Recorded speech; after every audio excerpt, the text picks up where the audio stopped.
Deus nos abençoe, que desde já possamos todos nós usufruir dessa alegria, da satisfação de estarmos num ambiente como este. Talvez, do ponto de vista da arrumação, ele não seja tão diferente dos outros auditórios. Possivelmente, a esta hora, numa sala ou num auditório de universidade, existe uma mesa de trabalhos e um auditório.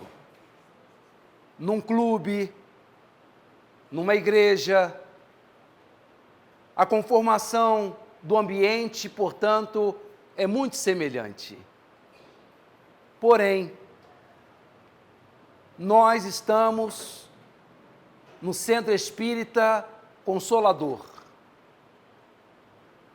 E além da presença física, além das cadeiras que estão sendo ocupadas por nós, existe um outro auditório, invisível, de uma quantidade de companheiros, alguns que nos antecederam, chegaram no ambiente antes de nós, preparando a nossa chegada. Possivelmente, sem que percebêssemos, quando cruzamos a porta, os nossos protetores confabularam com os trabalhadores da casa, sugerindo providências em nosso favor. Deram para eles, possivelmente, a nossa ficha das nossas dificuldades, do nosso momento, da situação que por ora vivemos.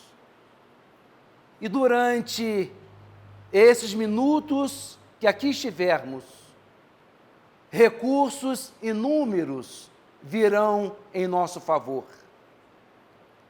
Talvez nem nos apercebamos deles, mas os bons espíritos estarão circulando por entre as fileiras, sondando, verificando, avaliando a dificuldade e a necessidade de cada um.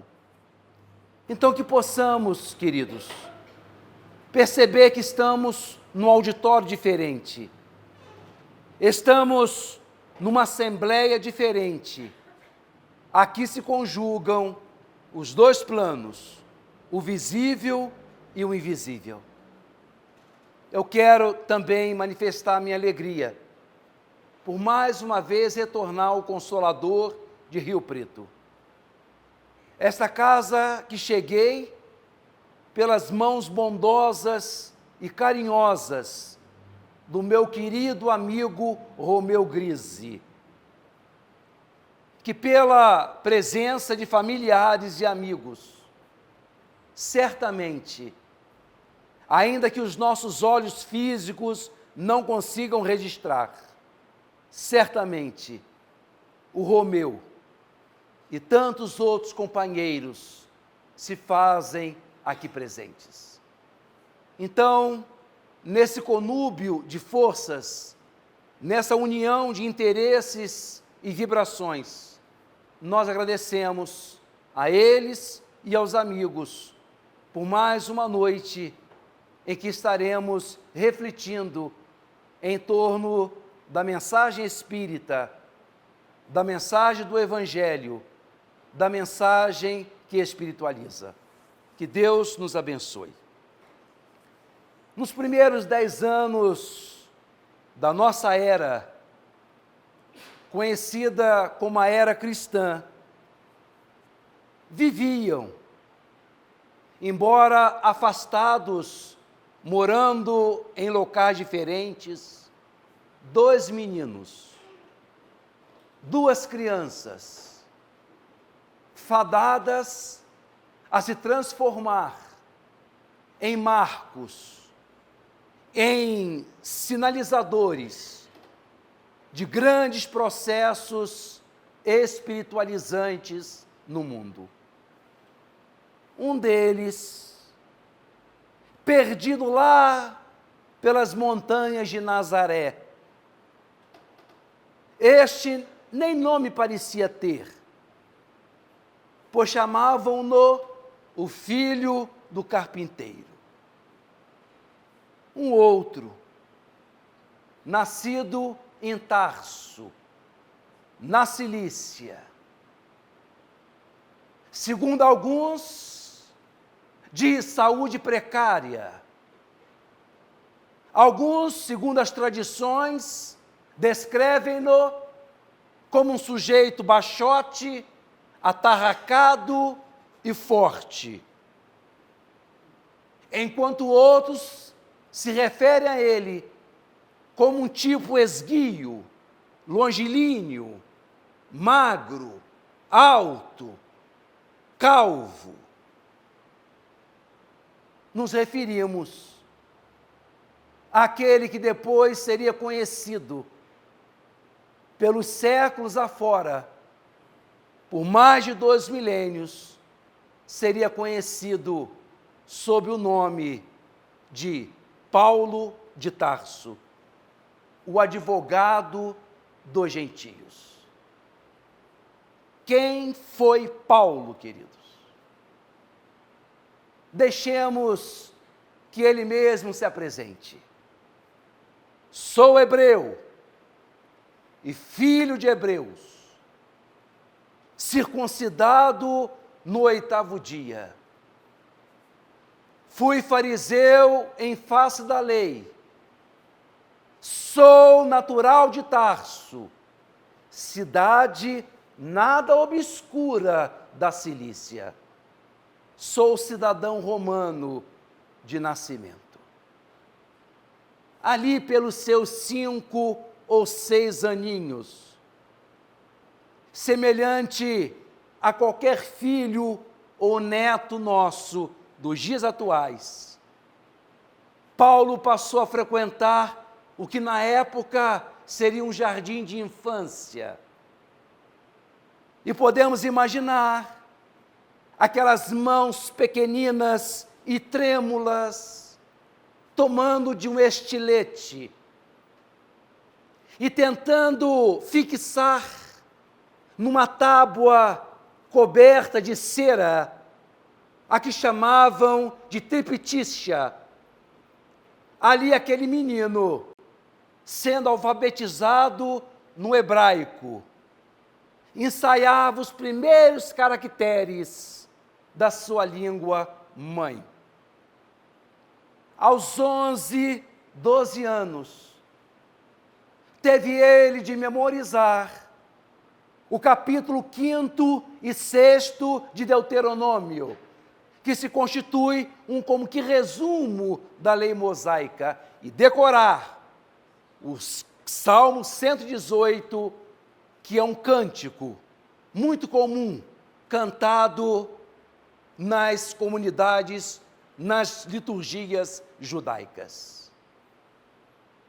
Paulo nos diz, nas 3 vezes em que ele se refere à sua vida em Jerusalém, em Atos dos Apóstolos, que ele cresceu aos pés de Gamaliel, um fariseu, doutor da lei, que ensinou-lhe os rudimentos e as teses avançadas do judaísmo. E tentamos, então, entender como sendo ele um filho de Tarso, uma cidade da Cilícia, portanto conhecido como um judeu da diáspora, ou seja, um judeu que nasceu fora do ambiente palestinense, um judeu de fala grega, um judeu helenista, um judeu criado e educado na cultura grega. Podemos imaginar que talvez essa primeira fase tenha sido dos primeiros anos, E chegado à adolescência, os seus pais, percebendo talvez já a inclinação daquele menino para as coisas, para as leis judaicas, os pais acharam por bem matriculá-lo numa escola farisaica, sob a orientação de Gamaliel, que vinha a ser discípulo do grande rabino Hilel. À época de Jesus, o judaísmo tinha duas facções, se assim podemos dizer. A chamada ala do rabino Shammai, uma ala radical, uma ala pontificante, positivista, algo intransigente, e o rabino Hilel, mais suave, mais compreensivo, mais transigente com as leis do próprio judaísmo. E Gamaliel vem a ser um discípulo de Hilel. Paulo então nos diz que cresceu aos pés desse fariseu, aprendendo o judaísmo.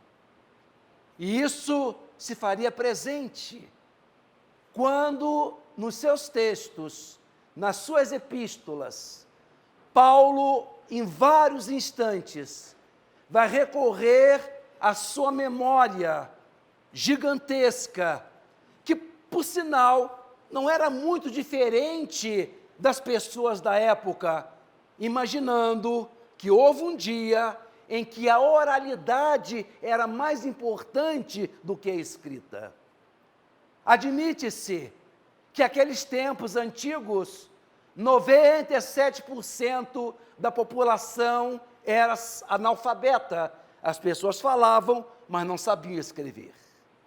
De modo que a oralidade, a memória, era o elemento mais fundamental. Então, quando se chamava, ou quando se concitava um doutor da lei para ele falar das tradições do judaísmo, ele falava de memória todas as escrituras, porque havia guardado na memória. E isso então vai aparecer nas epístolas paulinas, todas as vezes em que ele diz assim, porque foi dito assim, se recorrendo a um livro da escritura existente na sua época, que não é a mesma coisa do Velho Testamento que nós temos hoje. De modo que ele cresce ao lado desse fariseu, se torna um doutor da lei. E o mais interessante, e a essa altura não sei se os amigos já pararam para pensar, é de que os dois meninos são contemporâneos. Admite-se que Paulo devia ser talvez 5 ou 6 anos, no máximo, mais novo do que Jesus. Durante o período de vida pública de Jesus, durante os 3 anos em que Jesus pregou e trabalhou, e que esteve presente em Jerusalém, não sei se os amigos já se aperceberam, não há nos evangelhos nenhuma referência ao doutor da lei, Saulo de Tarso, embora fossem contemporâneos. Se Saulo estava estudando em Jerusalém, e se Jesus estava fazendo todo aquele movimento, por que diabos, por que razão, somente daí a 2 anos, é que Paulo se dá conta da existência daquela mensagem diferente? Dúvidas e questões que nós não temos devida clareza. Mas o fato é de que ele, ao que parece, estava na sua cidade de Tarso, e quando chega a Jerusalém, se apercebe, se dá conta dos últimos acontecimentos, de um sujeito tido como Messias, como o Salvador de Israel, o grande herói esperado e cantado pelos profetas de Israel, tendo tido a morte infame de ter padecido num madeiro infame. Se indigna com essa proposta, com essa ideia. E como bom judeu helenista, como bom judeu de fala grega, um dia se dirige à sinagoga dos Cilícios, porque Jerusalém se dava ao luxo de ter uma sinagoga própria dos judeus de fala grega. E é nessa sinagoga que Paulo vai frequentar e possivelmente levar sua contribuição comentando os livros sagrados. E naquele dia, está usando da palavra um outro judeu helenista. Portanto, um judeu crescido também fora da Palestina, dominando o grego e falando de Jesus.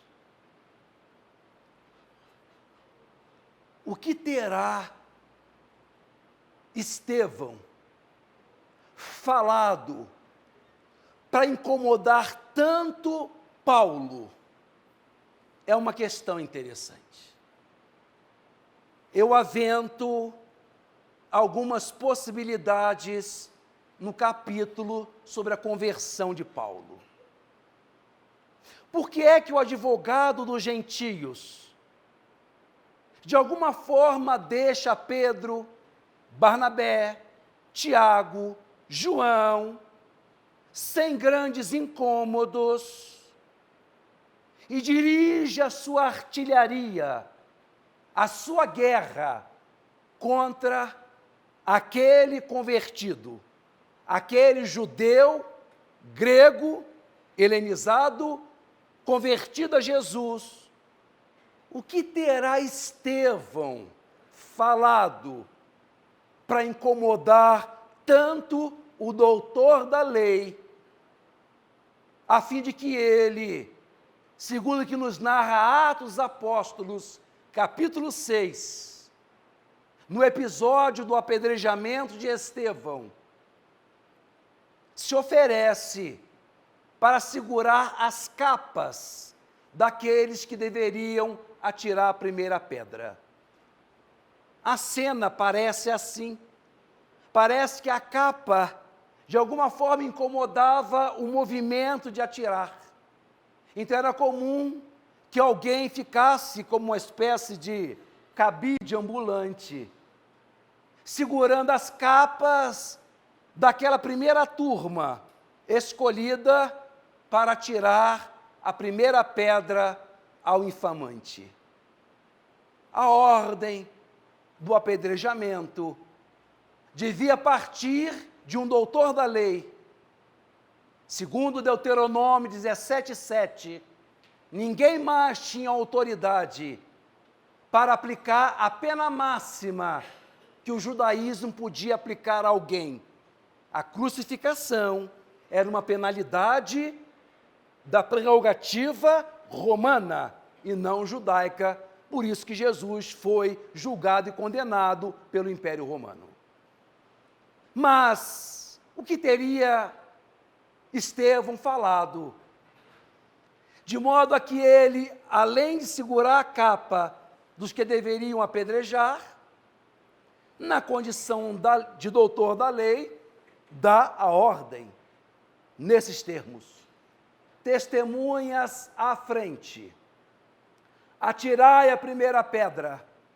Então um batalhão de frente dava o primeiro golpe, e aí então o povo em seguida podia apedrejar o desgraçado.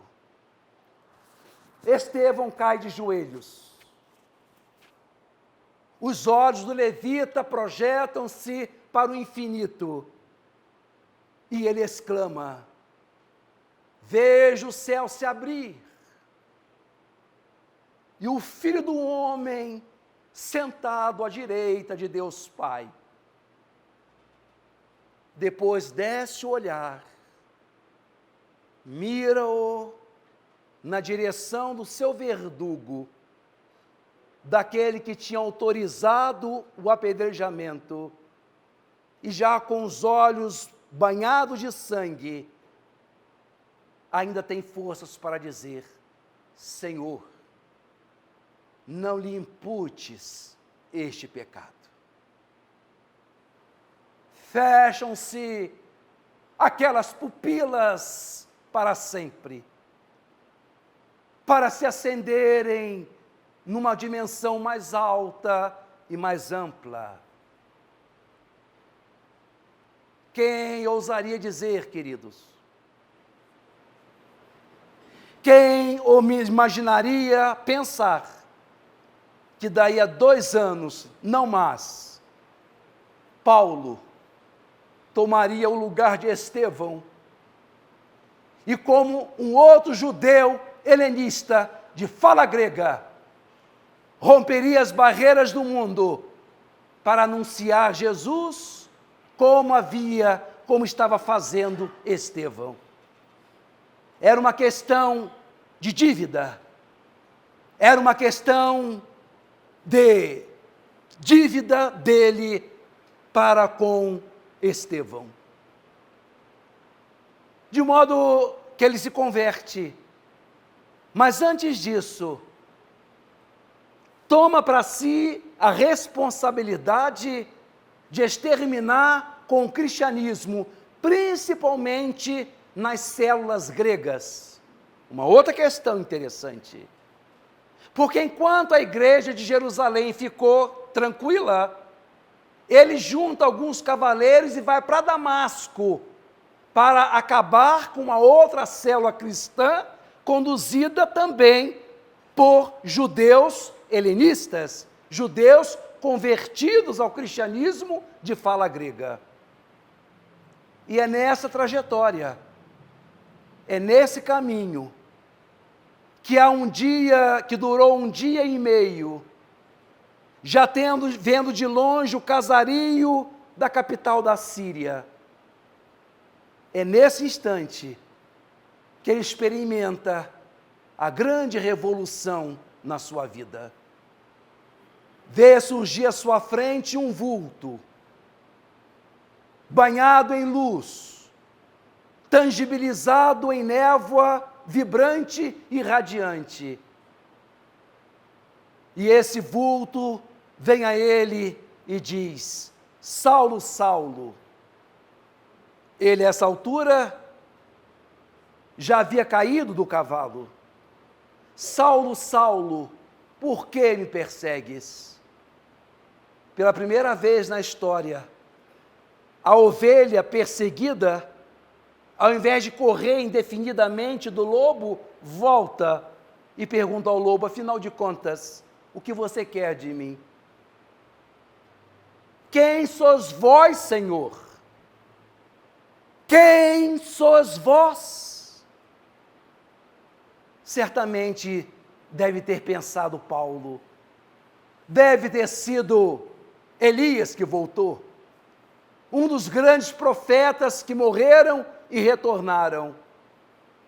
Mas o vulto em luz lhe aplica o maior golpe da sua vida. Eu sou Jesus, Saulo. Eu sou Jesus a quem persegues. E a resposta era desconcertante. Porque um dos motivos que levou Paulo a perseguir a mensagem cristã, principalmente veiculado em grego, era a sua dificuldade de conciliar a ideia de um Messias, de um Salvador, e a morte de Cristo daquele jeito, vergonhosa, humilhante.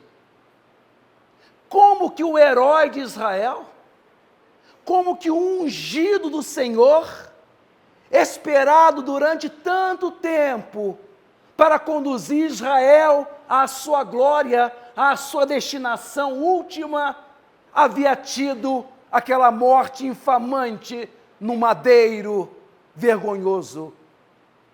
Paulo não podia entender isso.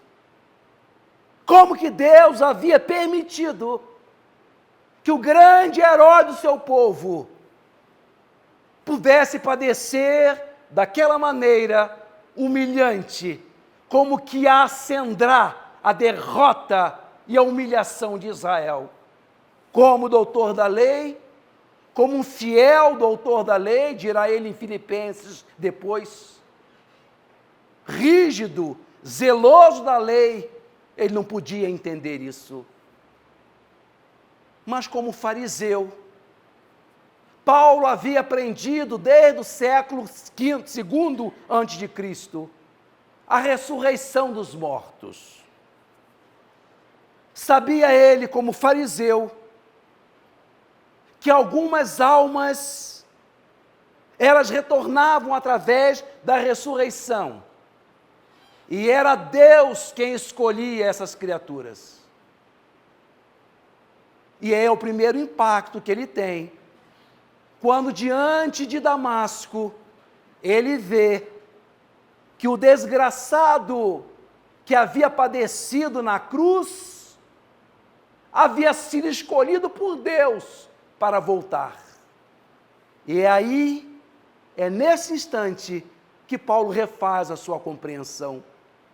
Deus, o Deus de Israel, o Deus dos exércitos, o Deus maior, estava mostrando o seu poder. Sim, aquele era o Messias, aquele era o herói dos judeus, aquele era o imortal escolhido por Deus, porque se Roma havia usado a sua força última, que era a crucificação, Deus, ao ressurgir Jesus, mostrava que a última palavra era dele, tornando Jesus vivo de novo. A ideia de Jesus vivo, a ideia da ressurreição de Jesus, vai perseguir Paulo ao resto da sua caminhada. É por isso que escrevendo aos Coríntios, primeira carta aos Coríntios, dirá ele, mas se não há ressurreição, Jesus Cristo não ressuscitou? E se Cristo não ressuscitou, vazia é a nossa fé. Então, é a Jesus vivo, Jesus que retorna vivo, é que faz com que Paulo reveja toda a sua consideração. E ele vai trabalhar, porque além do convite, através de Ananias, Paulo vem a saber que ele foi escolhido por Jesus para divulgar o Evangelho, o Evangelion, a Boa Nova aos gentios. Se nós formos ao Evangelho de João, nós vamos ver Jesus dizendo, instruindo aos seus discípulos, vão, preguem a minha palavra, mas não aos gentios não. Paulo depois vai nos dizer que desde o ventre materno, ele já havia sido escolhido por Jesus para pregar o Evangelho aos gentios. Possivelmente, então, Cristo havia escolhido esse vaso, porque é isso que ele diz a Ananias.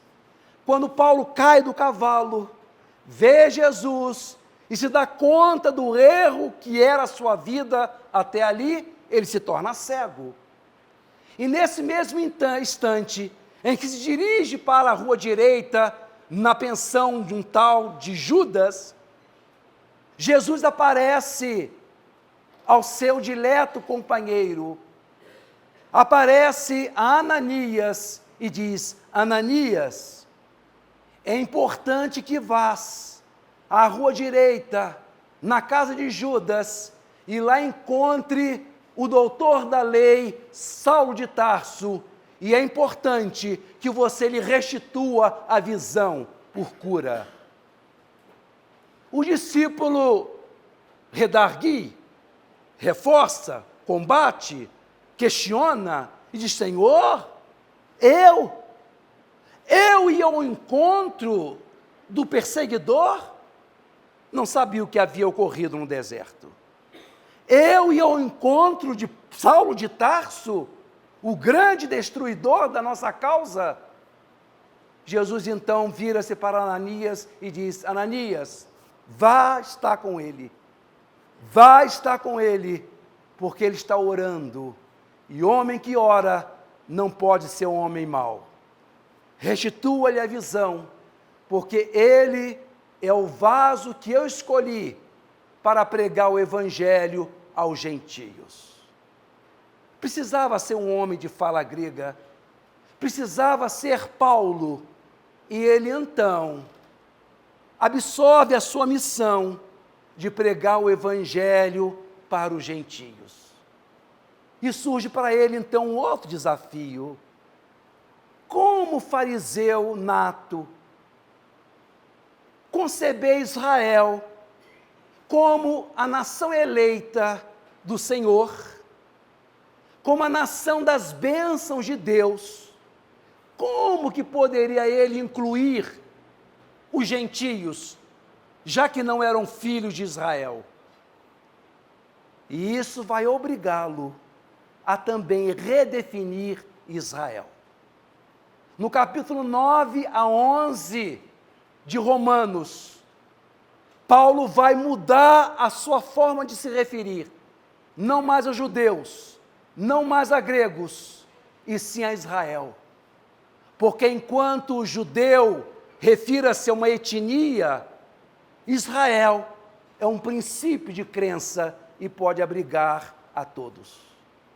E é esse homem, então, é o nosso Paulo, quem vai divulgar a mensagem de Jesus por todos os quadrantes da terra, ou pelo menos do mundo conhecido do Império Romano daquela época. Hoje, dia 25 de julho de 2019, não existiria essa reunião se não fosse Paulo. O Consolador, como o Emmanuel de Votuporanga, o Aureliano, a nossa casa em Niterói, a Capela Sistina e todos os templos cristãos do mundo, nada disso existiria se não fosse Paulo.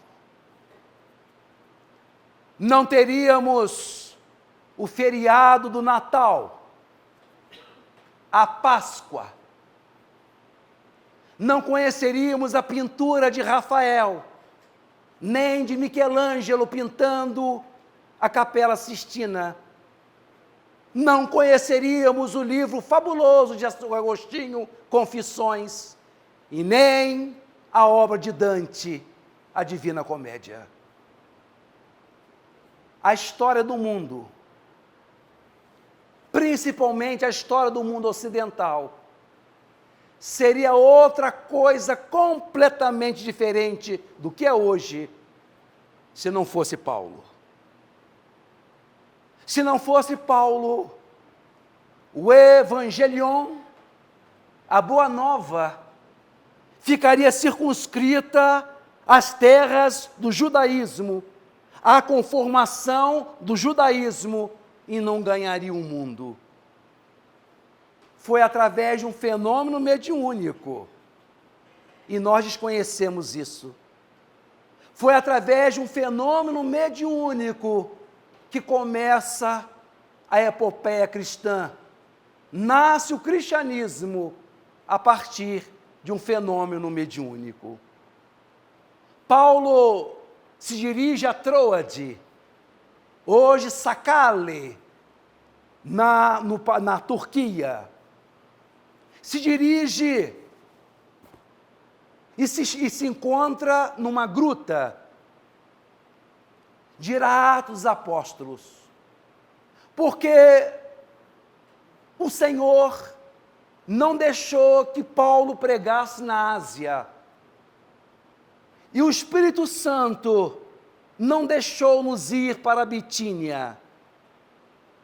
mas naquela gruta em Troade, um jovem grego, macedônico, usando o chapéu de 3 bicos e saias pregueadas, como um espírito desencarnado, como era, aparece a Paulo e faz o grande apelo, o grande clamor, segundo o que nos registra o capítulo 21 de Atos dos Apóstolos. Passa a Macedônia, vem para a Macedônia e ajuda-nos. Era o pedido, era o clamor do mundo grego. 300 anos antes, Alexandre, o grande filho de Filipe, havia espalhado por todo o Mediterrâneo a língua grega, indo inclusive à Palestina, ao Oriente. 300 anos antes, o mundo foi brindado pela cultura grega, pela língua grega, através de Alexandre o Grande. 300 anos depois, era a vez do Ocidente, era a vez da Europa pedir socorro ao Oriente, porque a maior das joias estava na Ásia. Venha Macedônia e ajuda-nos. E o evangelista Lucas, metido a historiador, vai dizer-nos assim: embarcamos em Troade e navegamos em linha reta até a Samotrácia. No dia seguinte chegamos a Neápolis e logo depois a Filipos, que é a primeira cidade daquela região da Macedônia. Chegava Jesus, chegava o cristianismo nas terras da Europa, e por isso o mundo é o que é, por causa dessa travessia da Ásia, de Troade, embarcando e chegando em Filipos, naquilo que é a Europa dos dias atuais. São essas, meus amigos, algumas notícias que gostaríamos de dar a vocês, através deste homem, que como nenhum outro, jogou mais longe a rede do Evangelho. O cristianismo é o que é. Se nós conhecemos Cristo, nós devemos isso ao grande discípulo de Gamaliel. Foi ele, através da sua pregação da fé, e não das obras do judaísmo, porque se enfatizava naquela época, segundo a sua raça, que era através de alguns preceitos cumpridos, é que a criatura conseguia a salvação, a aproximação com o invisível. Mas isso era atribuição somente dos judeus, era prerrogativa somente dos judeus. Paulo tinha a missão de apresentar Jesus aos gentios, aos gregos, aos sírios, aos fenícios, aos povos daquela época. Então, é por isso que ele institui a doutrina da fé. Porque enquanto os preceitos estão subordinados a uma raça, a uma crença, a uma religião, a um credo, a uma filosofia, a fé não. A fé é universal e é atemporal. Foi a fé que fez aquele jovem Estevão ajoelhar-se diante do invisível e saber que deveria fechar seus olhos físicos para abri-los do lado de lá.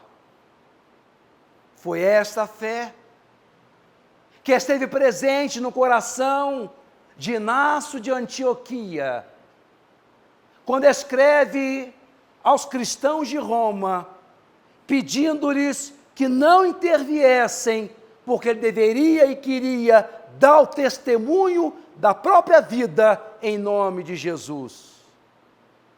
Quando chega à cidade de Roma para dar o testemunho de fé em nome de Jesus, ouve o ruído dos leões famintos. Sabia ele que daí a alguns instantes seria sua carne comida e destroçada pelas garras e pelos dentes dos leões. E num assomo de fé, numa viagem de espiritualidade, dizia a ele: sim, eu sou o trigo de Cristo, eu deverei ser moído pelo dente dos leões, para me transformar no pão puro que o Senhor espera de mim. É essa fé, meus amigos, que não é judia nem maometana, não é católica nem protestante, ela não é muçulmana nem espírita, é a fé. É a fé que está na base de toda criatura, de todo ser, como uma espécie de adesivo. É como se Deus, para não perder nenhuma de suas criaturas, na medida em que elas brotam dele por um gesto de amor, porque João 10,30, Deus é amor, na hora em que a criatura surge para a vida, ele cola em cada um de nós um adesivo para que ninguém se perca. E como um cuidador de ovelhas, que embora do seu rebanho de 100 ovelhas, 99 estejam em segurança no aprisco, ele sai à noite e vai atrás daquela única que estava perdida, porque nenhuma poderá se perder. É esta fé que Paulo nos canta. A fé que esteve no coração do Luiz Alberto Barbosa, que depois do dia 17 de julho de 2017, tendo marcado com a namorada quase noiva, uma tarde de intimidades num motel, no Mato Grosso do Sul, quando a moça violinista Maiara chega no quarto do motel, é recebida a golpes de martelo, que esmaga o crânio, e aquela quase esposa é morta num quarto de motel. Ele é preso em flagrante, gera ódio em todos. E um dia ele é entrevistado. Uma jornalista quer saber a história desse rapaz, que dizia amar a noiva e matou-a desse jeito. Adentra a cela e ao longo da conversa vai tentando entender o motivo do moço. E ele diz: eu não tenho motivo. Eu amava Maiara. Eu havia pedido o saque do meu fundo de garantia, isso aparece na matéria. Eu havia pedido o saque do meu fundo de garantia para casar com Maiara. Eu não sei o que eu fiz, eu estava louco. Eu havia bebido e acabei usando drogas antes de entrar no motel. Estava louco. Eu amava Maiara, por mais que vocês não acreditem, eu amava essa mulher. No final da entrevista, o jornalista pergunta: e você está arrependido? Ele disse: como não? Como não? Eu não sei o que vai ser da minha vida. E no último instante, manifesta o desespero e a desgraça de um coração corrompido. Eu não tenho religião, mas quando a luz apaga, eu grito por Deus. Deus está nessa cela, queridos.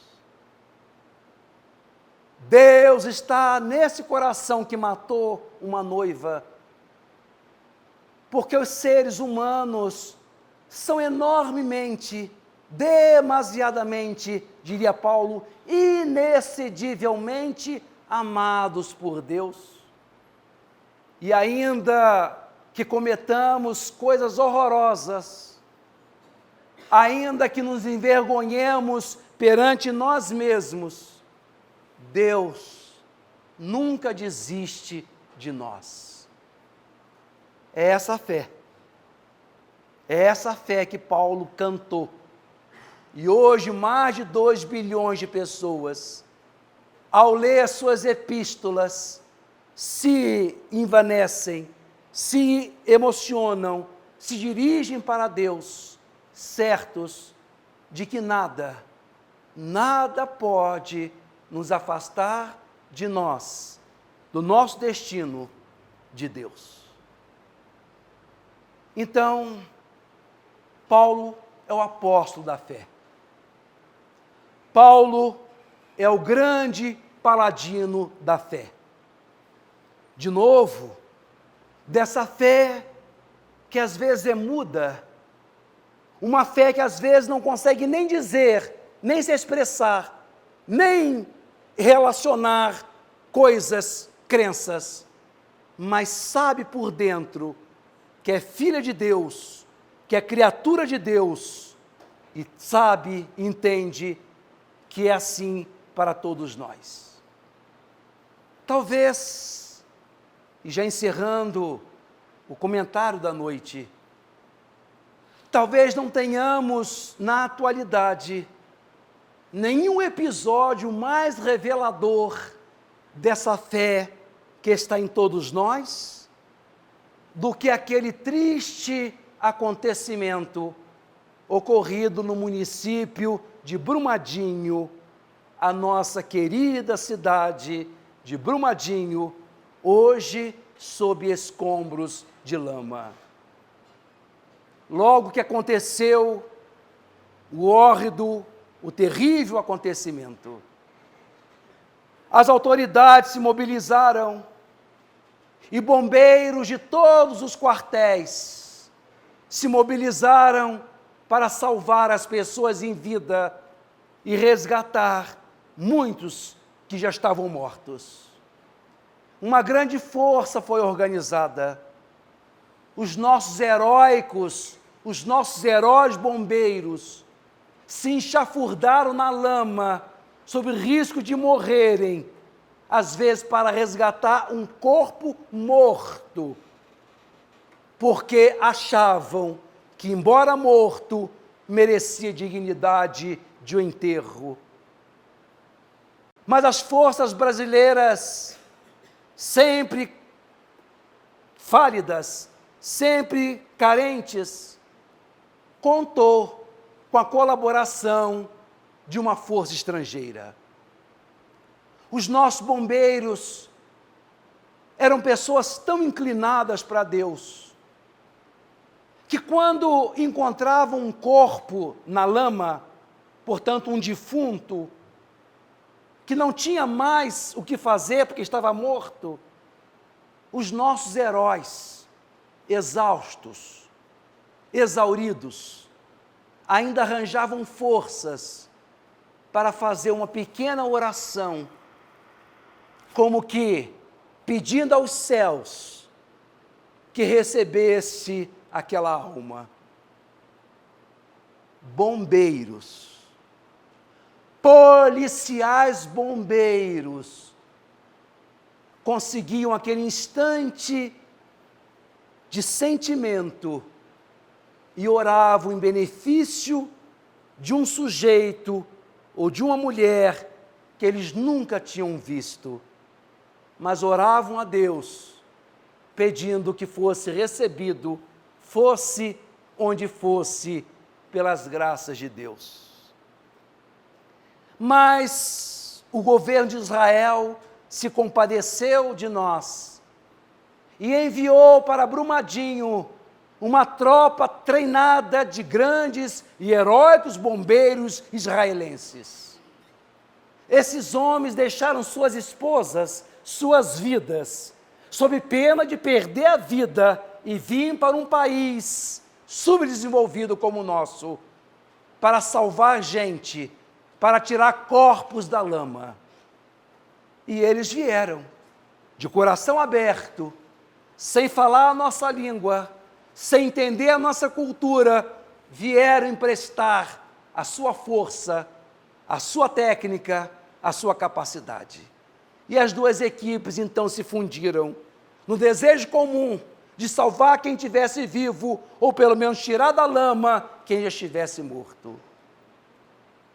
E aconteceu um episódio estranho em princípio, porque quando os nossos bombeiros, cristãos em sua maioria, encontravam um morto, faziam uma oração a Deus, a Cristo, em benefício do morto. E aquilo gerou um constrangimento, porque os bombeiros israelenses estavam aqui de todo o coração, de toda a bondade, mas o Deus de Israel não é o mesmo Deus cristão, e nem aceitam Jesus como nós aceitamos. Tem respeito pelo Cristo, mas Jesus no judaísmo não é o Jesus no cristianismo. Gerou-se um impasse.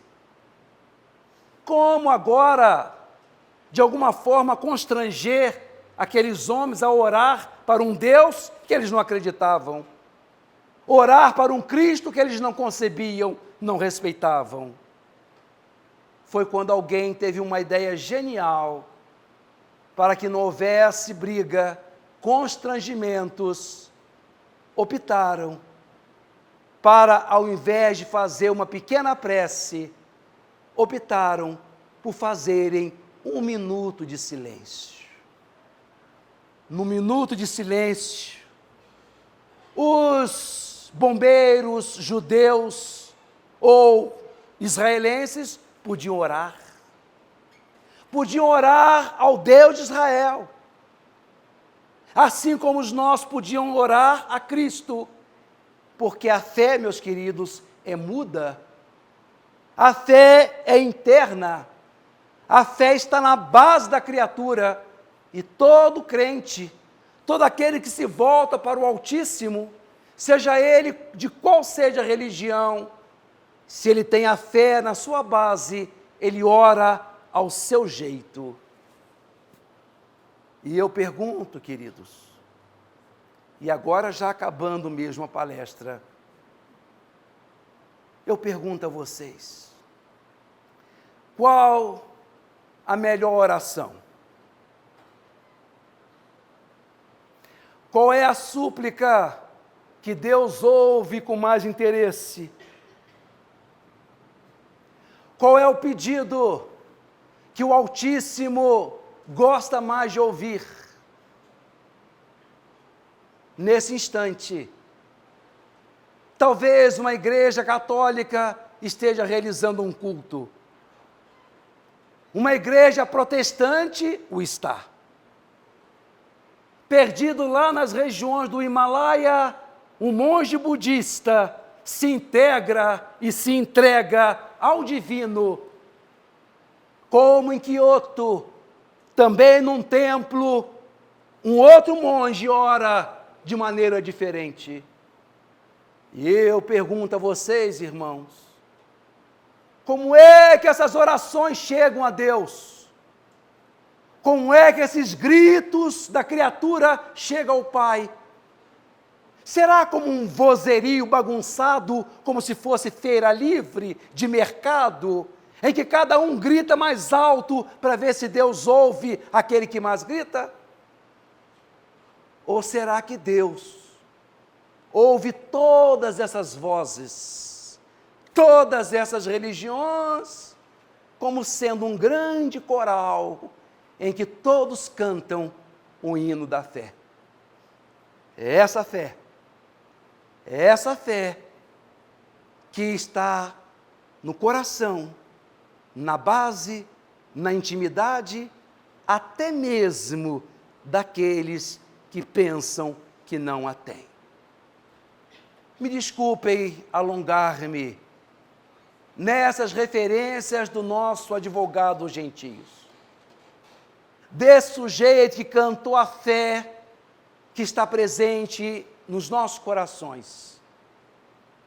Esse homem que deu testemunhos incríveis em nome de Jesus, que quando era necessário, sempre diminuía-se para que o outro pudesse brilhar.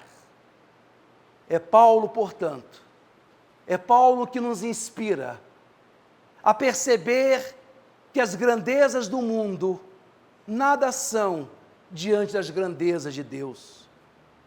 O que foi a crucificação, o que foi o poder de Roma, fazendo o espetáculo da crucificação de Jesus, se ao final Deus vinha mostrar que tinha o total poder e o triunfo era dele, fazendo ressuscitar o Cristo. É Paulo, meus queridos, que nos inspira a todos nós a vivermos a nossa sexta-feira da paixão, em que o nosso homem velho é consumido, para que no domingo de Páscoa um outro homem surja. E ninguém mais, depois de Cristo, entendeu essa mensagem do que Paulo. Num dos rápidos e muito raros momentos em que ele se propõe falar de si, ele faz, nesses termos, todo acanhado, todo sem jeito, todo avexado, conforme se encontra na segunda epístola aos Coríntios, no capítulo 12, versículos 1 a 12. É lícito regozijar-se, vangloriar-se? Não, não é indicado. Mas relatarei as visões e revelações que tive do Senhor. Conheço um homem em Cristo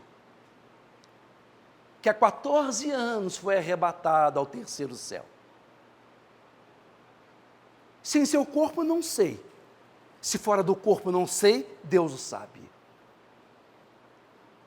Só sei que esse homem, se no corpo ou fora do corpo, não sei, Deus o sabe, foi arrebatado até o paraíso e ouviu palavras inefáveis que não é lícito ao homem repetir.